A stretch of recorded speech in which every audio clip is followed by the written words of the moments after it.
жамгыр жамгыр булуктансып нөшөрлөгөн жамгыр жагат мага уктаган сезимимди козгоп кайра сырдашым жамгыр менен тургум эле жүрөктү окчеп туруп анан кое берип ыйлачы ыйлабаучу жамгыр жүрөккө сактабачы кайгы жамгыр көкүрөктү жеңилдетип ыйлачы ыйлабаучу жамгыр ыйлачы ыйлабаучу жамгыр жүрөккө сактабачы кайгы жамгыр көкүрөктү жеңилдетип ыйлачы ыйлабаучу жамгыр жамгыр.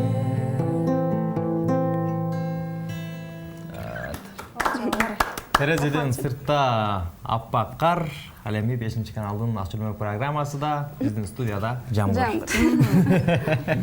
Жамгырны ушунчалык жамгырдай төгүп бердиңиздер. Негизи эле кайсыл мезгилди жакшы көрөсүздөр? Жамгыр жагабы же кар жагабы дегендей? Мага негизи бүт эле чыгармачыл адамдар романтик болушубуз керек.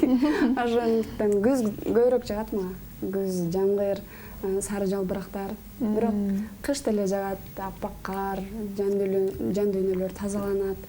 Бүт эле мезгилдин баягы биринчи айлары жагат да эмнегедирчи. Анан уже жайдын мисалы эң аптаптуу кезинде уже тажап кетем да ысырчы.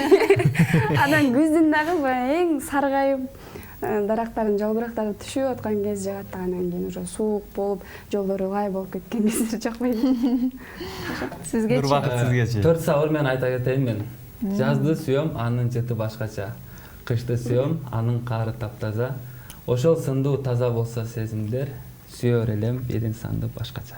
А что так можно было? Сабыржан айтпаңызчы.